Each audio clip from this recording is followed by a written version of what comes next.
کچھ لوگ ایسے ہوتے ہیں کہ جو نیند میں برائی کو دیکھتے ہیں، برے خواب دیکھتے ہیں، ڈراؤنے خواب دیکھتے ہیں۔ فرماتے ہیں اگر اپنے پاس رکھیں تو برے خواب بھی نہیں آئیں گے، اگر آئیں گے بھی صحیح تو اچھے خواب آئیں گے۔ کہ جو شخص ہمیشہ سورہ مریم کی تلاوت کرے گا وہ اپنے نفس و مال اور اولاد میں تونگری دیکھ کے مرے گا۔ اور معصوم ارشاد فرماتے ہیں کہ جو ہمیشہ وطیرہ بنائے گا سورہ مریم کی تلاوت کا تو پروردگار عالم اسے عزت اور دولت اتنی عطا فرمائے گا جتنی حضرت سلیمان بن داؤد کو عطا فرمائی تھی۔ اعوذ باللہ من الشیطان اللعین الرجیم، بسم اللہ الرحمن الرحیم۔ سامعین و ناظرین، آج ہم سورہ مبارکہ مریم کی فیوز و برکات، فضائل، اہمیت اور عملیات کو بیان کریں گے۔ علماء فرماتے ہیں کہ یہ مکی سورہ ہے، مکہ میں نازل ہوا، 98 آیات پہ مشتمل ہے۔ بسم اللہ کو ملائیں تو 99 آیات بنتی ہیں، یعنی 99 آیات پہ مشتمل ہے۔ اور اس میں جو نام رکھا گیا ہے حضرت مریم اور حضرت عیسیٰ کا تذکرہ واضح الفاظ میں ہے۔ حضرت عیسیٰ علیہ السلام کی ولادت کا تذکرہ موجود ہے، حضرت عیسیٰ علیہ السلام کی تقریر کا تذکرہ موجود ہے۔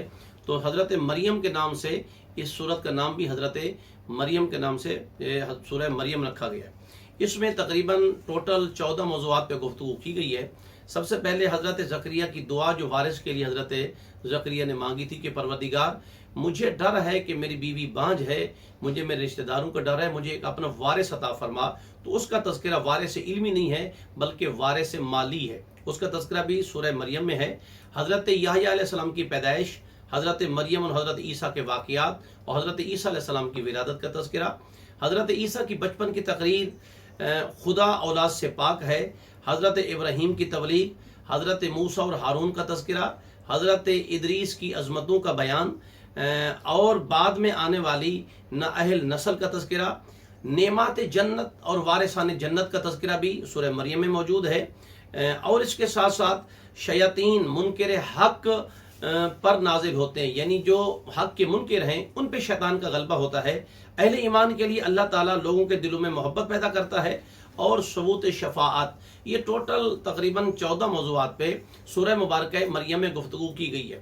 جب ہم اس کے فضائل کی جانب بڑھتے ہیں تو کافی حدیث ہیں، ہم چند پہ اکتفا کریں گے۔ سب سے پہلے سرکار دو عالم حضرت محمد مصطفیٰ صلی اللہ علیہ وآلہ وسلم ارشاد فرماتے ہیں کہ جو شخص سورہ مریم کی تلاوت کرے گا تو اس کے نامہ اعمال میں خداوند متعال حضرت زکریا علیہ السلام، حضرت یحییٰ علیہ السلام، حضرت عیسیٰ علیہ السلام، حضرت مریم، حضرت موسیٰ اور ہارون، حضرت ابراہیم و اسحاق، یعقوب اور اسماعیل، ان تمام انبیاء کو ملائیں۔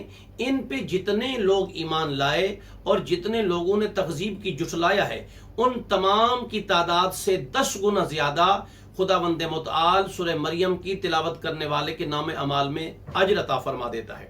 پھر آگے ارشاد فرماتے ہیں، امام جعفر صادق علیہ السلام فرماتے ہیں کہ جو شخص ہمیشہ سورہ مریم کی تلاوت کرے گا وہ اپنے نفس و مال اور اولاد میں تونگری دیکھ کے مرے گا، یعنی اس میں برکت ہی برکت ہوگی، اور آخرت میں حضرت عیسیٰ علیہ السلام کے دوستوں میں سے شمار ہوگا۔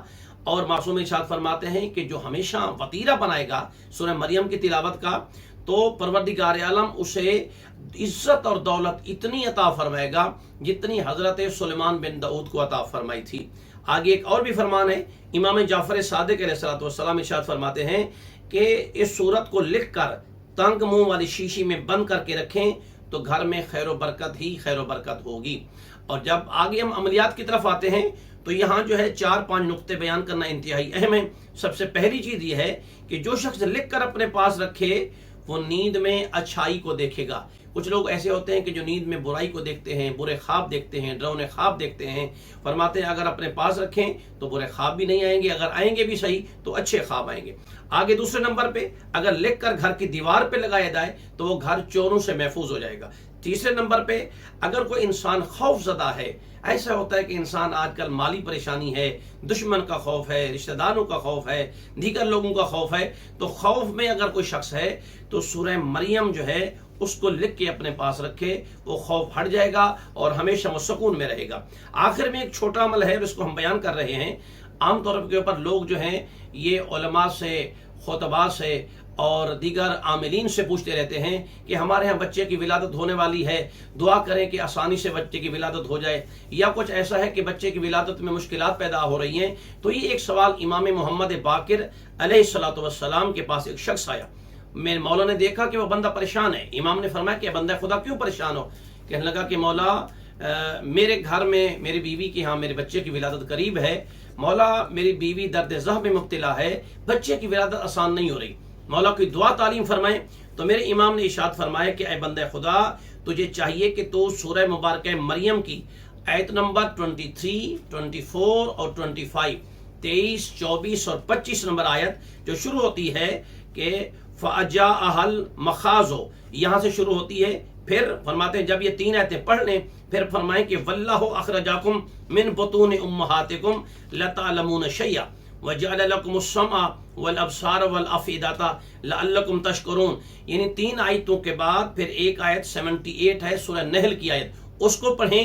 پھر میرے مولا فرماتے ہیں یہ کلمات کہیں کہ کذالک اخرج ایھا الطفل فاخرج باذن اللہ، یعنی یہ جب جملہ کہیں گے تو پروردگار عالم آسانی سے بچے کی ولادت پیدا کر دے گا، اور خداوند متعال کے کرم سے ان کے ہاں بچے کی ولادت آسانی سے ہو جائے گی۔